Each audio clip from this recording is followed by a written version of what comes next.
A for Apple ఎవరు నేర్చుకున్నా లేకపోయినా LINK లింక్ మాత్రం చాలా మంది నేర్చుకున్నారు. ఈ వీడియోస్ చూడండి. Vitamin D3 90% of the Indians కి వైటమిన్ D3 డెఫిషియన్సీ అయితే ఉంది.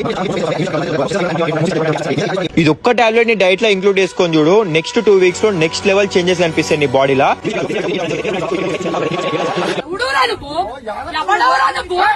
సూప్రడిన్, ఒమేగా, B12, ఐరన్ అన్నిటి కింద లింక్ అనే కమెంట్. ఇందులో 2 మిస్టేక్స్ ఉన్నాయి. ఫస్ట్ ఏంటంటే ఈ ఇన్ఫ్లుయెన్సర్స్ ఈ ప్రిస్క్రిప్షన్ గ్రేడ్ మెడిసిన్ ని అస్సలు రికమెండ్ చేయకూడదు. నెక్స్ట్ ఏంటంటే ఈవెన్ దో దే ఆర్ ఫార్మసీలో దొరికినా సరే చాలా మంది లింక్ ఏంటని కామెంట్ చేస్తున్నారు. ఈ 2 మిస్టేక్సే.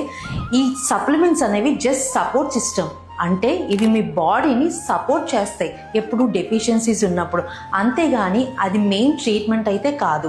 స్కిన్ డల్గా ఉంది, హెయిర్ ఫాల్ అవుతుంది, లేదా మీ ఇమ్యూనిటీ చాలా లోగా ఉంది, లో ఎనర్జీలో ఉన్నారు, వీటన్నిటికీ ఏం కారణాలు అవి ఉండొచ్చు?